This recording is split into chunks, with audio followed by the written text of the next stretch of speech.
A peaceful face, a silent goodbye. What happened to Thomas at 2:07 a.m.? Last Tuesday morning in Tampa, Florida, 73-year-old Thomas Walker was found by his daughter, still in bed, peaceful, and gone. "He looked like he was sleeping," she whispered, "but he wasn't breathing." No illness, no complaints, just a regular night. Dinner around 8, a short episode of Jeopardy, a warm shower. And yet he never woke up. How does that happen? The truth is, it wasn't sudden. It was silent. A combination of 4 bedtime habits that millions of seniors repeat every single night. Habits that seem harmless, even comforting, but can be devastating. We don't talk about these things. Not enough. But tonight, we will. Because Thomas isn't alone. According to the CDC, more than 200,000 Americans over the age of 65 die in their sleep each year, many with no immediate explanation. But research shows that sleep isn't just a time of rest. It's when your heart, brain, and immune system are either healing or fighting for stability. Dr. Sonia Ancoli Israel, a leading sleep researcher, once said, "The way seniors sleep can either protect their lives or quietly shorten them." In this video, we're diving deep into 4 bedtime habits of the elderly that may be putting millions at risk, including one final habit that most people never even question, but can increase the chance of stroke and heart failure overnight. Comment number 1. If you're ready to learn something that could change how you sleep forever. And don't forget to hit subscribe so you never miss these vital insights, and can share them with someone you care about. Because sleep isn't just sleep after 70, it's a signal, a mirror, a moment where your body speaks. Let's make sure it says something good. Now, let me tell you about Thomas's first bedtime habit. When Thomas's daughter cleared the dishes that night, she remembered he'd skipped dessert, said he was too full from dinner. But what she didn't realize was that he had eaten just 20 minutes before heading to bed.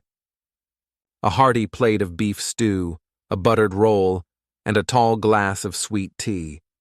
Comfort food, he called it, familiar. But behind that familiar feeling was a silent trigger.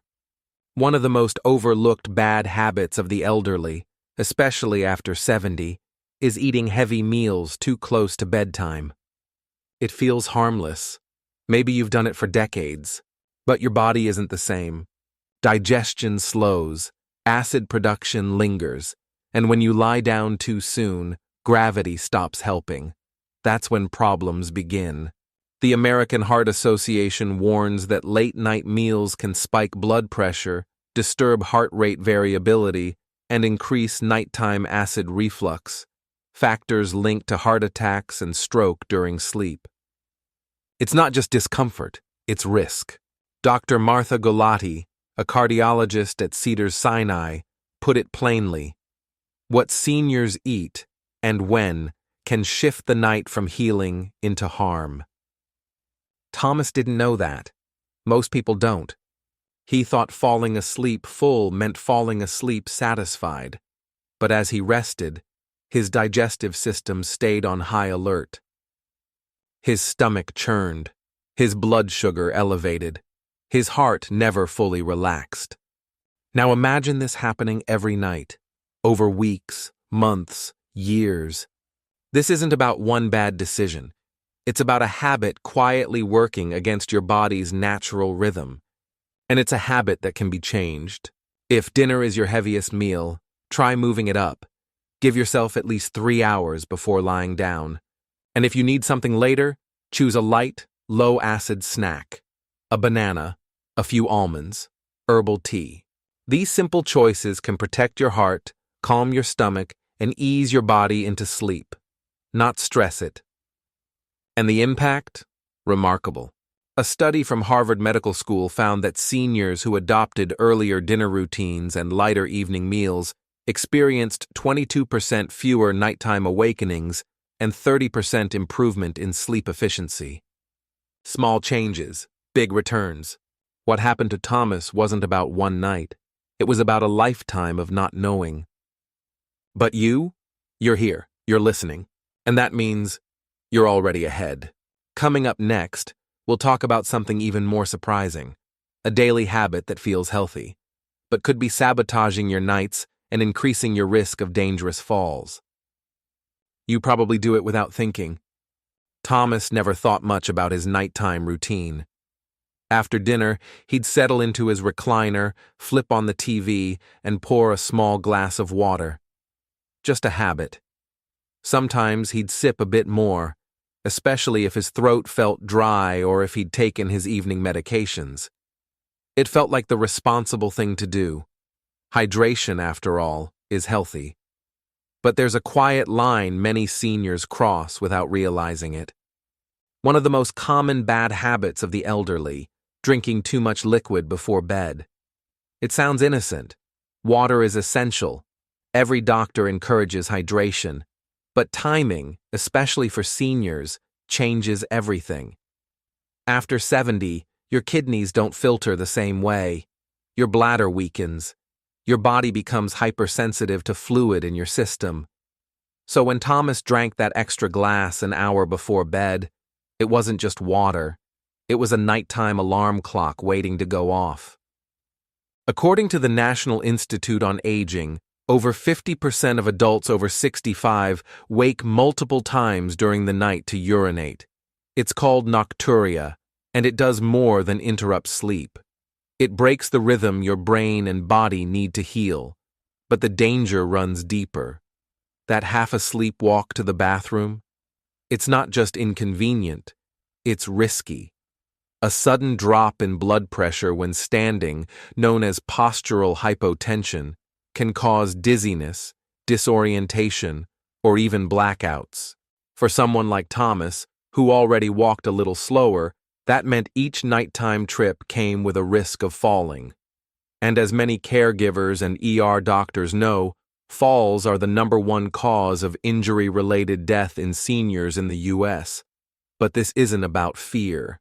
It's about awareness. You don't need to stop drinking water. You need to shift the schedule. Front-load your hydration during the day. Taper off after dinner. If you're taking medications in the evening, ask your doctor about alternatives that can be taken earlier. And if you still need a sip before bed, make it a small one. The results? More uninterrupted sleep, fewer nighttime wake-ups, and a significantly reduced risk of disorientation and injury. In a 2022 CDC study, seniors who adjusted their hydration schedule had 27% fewer nighttime bathroom visits within just 2 weeks. Thomas's daughter eventually noticed the pattern. How often he'd shuffle past her door at night, how groggy he seemed in the morning. With her help, he made a few small changes: a bigger water bottle during the day, no full glass after 7 p.m. Within days, he was sleeping longer, more soundly, more safely. And the next step? It's one most people overlook entirely. A seemingly cozy habit, one that feels like comfort, but quietly works against your heart, your lungs, and your mind. You probably never thought twice about it, but once you hear it, you'll never look at your bedroom the same again. Let's keep going. For years, Thomas thought warmth equaled comfort. Every night, especially during those cold Michigan winters, he'd bump the thermostat to 72 degrees, pull on thick socks, and tuck himself beneath layers of quilts. It was a routine rooted in habit, the kind that felt nurturing, like being wrapped in safety. But what Thomas didn't realize was that this very comfort was becoming a silent adversary to his well-being. It's one of the most overlooked habits of the elderly, sleeping in a room that's too warm. As we age, our body's internal thermostat becomes less efficient. The ability to sweat diminishes, circulation slows, and instead of adjusting naturally to heat, the elderly body struggles. When your room is too warm, Your core temperature remains elevated, forcing your heart to work harder during the very hours it's supposed to rest. The Sleep Foundation reports that older adults sleeping in warmer environments have lower sleep efficiency, meaning less time in deep, restorative sleep. Even worse, studies from the University of California have linked elevated nighttime temperatures with increased instances of early morning confusion and cardiovascular strain in people over 70. Thomas had no idea that the extra warmth he clung to was disrupting his circadian rhythm. His REM sleep, the phase essential for memory and emotional health, was fragmented. He'd wake up groggy, not rested. His body couldn't cool enough to release melatonin naturally, which delayed his ability to fall asleep in the first place. The fix? Surprisingly simple. He lowered the thermostat to 66 degrees, swapped heavy blankets for breathable cotton layers. He even cracked the window a touch, allowing the cool Texas night air to filter in. Within days, his sleep deepened. The early morning fog started to lift. He woke feeling clearer, more present, more like himself. There's something powerful about understanding the small habits that quietly erode our well-being. And the warmth of your room, though it may seem like a hug, could be holding your health hostage. But there's one more hidden habit, more intimate than temperature, more physical than hydration. It's the position your body settles into for hours each night. It's the way your chest rises and falls, or struggles to. It's something many seniors do out of habit, and never question. Until now. Thomas always thought the way he slept, flat on his back, arms resting neatly by his sides, was just part of who he was, a harmless habit. But what he didn't know was that this nightly ritual, repeated over decades, could become one of the most dangerous habits of the elderly when left unchecked. Sleeping position is rarely discussed in doctor visits or among friends, yet it holds powerful consequences for senior health. Especially after 70, when muscles weaken and airway tissues lose elasticity, sleeping in the wrong position can silently put strain on the heart, restrict breathing, and even increase the risk of stroke or nighttime cardiac events.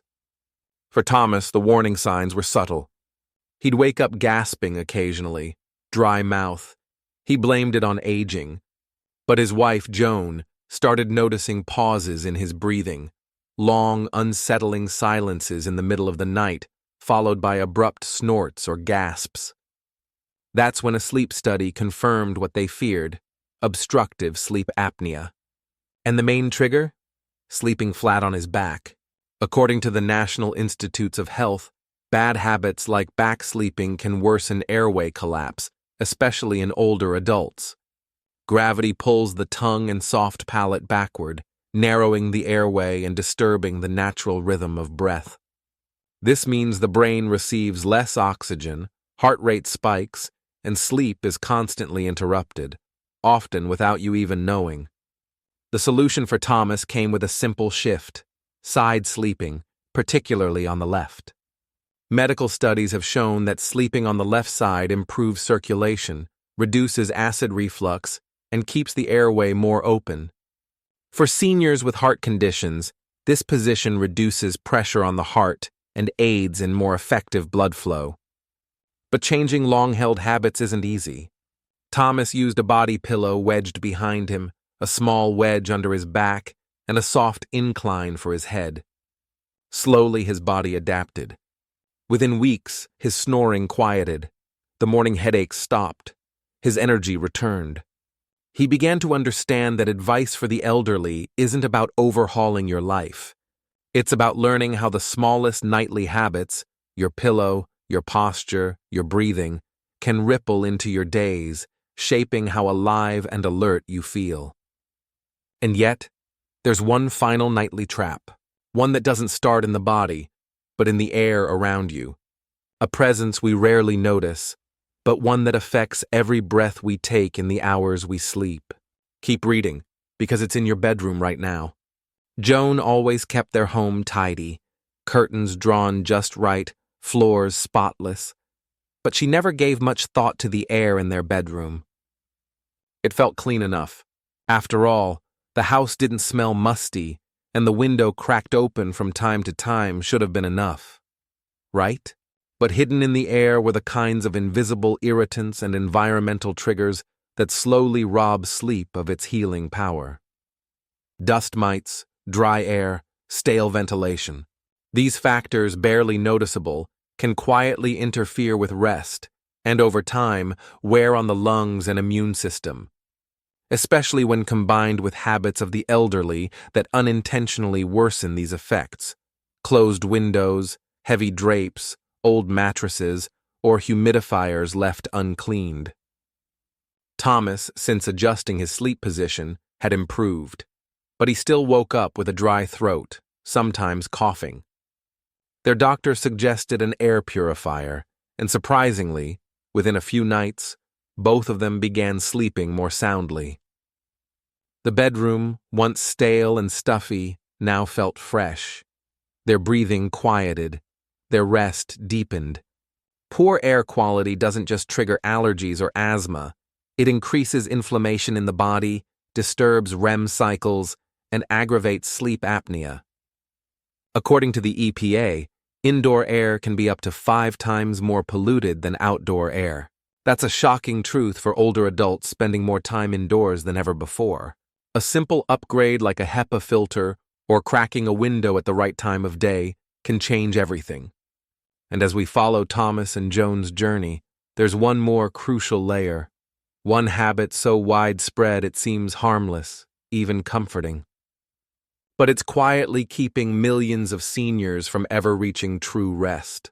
You may be doing it tonight without thinking twice. Stay with me. This final insight could be the most important of all.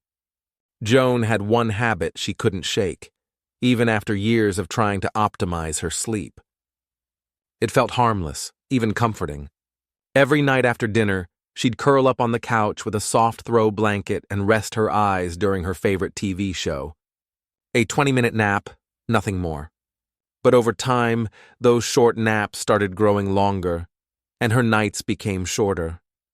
This is one of the most quietly damaging habits of the elderly. Late afternoon or evening naps that feel innocent, but sabotage the body's natural drive to rest deeply at night. While short power naps earlier in the day can restore energy, napping too close to bedtime is a bad habit that resets the internal clock, throwing off the delicate balance of circadian rhythm. Especially for older adults, whose sleep cycles are already more fragile. When Thomas noticed Joan tossing and turning more at night, he gently asked if she'd been falling asleep earlier in the evening. She admitted it. And that small awareness, paired with advice from their doctor, was all it took. By replacing the evening nap with a gentle walk or listening to calming music, Joan's nights gradually returned to normal. Her energy during the day soared, and the fog she thought was just age began to lift. So many seniors unknowingly fall into this trap, believing rest is always good, until it steals the rest that really matters. And while this seems like the last stop, one more vital piece remains. It's not about avoiding bad habits. It's about building new ones that heal, comfort, and support longevity. In just a moment, I'll show you how to bring all of this together into one powerful, life-changing nightly routine. Stay with me. This ending may be the new beginning you've been needing. There's one element that doesn't often make headlines, but it holds the power to transform everything we've covered so far. It's not a habit, or a product, or a supplement. It's a choice, a daily conscious decision to cultivate consistency. For Joan and Thomas, that meant honoring a routine, not rigid, but reliable. Going to bed and waking up at the same time each day, eating dinner no later than 6 p.m., avoiding technology by 8, turning down the thermostat to 66 degrees. These weren't dramatic changes, but they were steady. And that consistency became the invisible framework supporting their progress. One of the most underestimated bad habits among older adults is inconsistency. Changing sleep schedules, irregular meals, scattered routines. The body craves rhythm, especially in the later years when its ability to reset naturally begins to fade. According to the National Institute on Aging, regular sleep and wake times help reinforce healthy circadian patterns, key for physical restoration and emotional balance. But this story isn't over, because the real transformation happens when consistency meets connection with self, environment, and community. In the final chapter, we'll tie it all together with a step-by-step evening routine, built from everything you've just learned. Get ready to bring your new habits to life.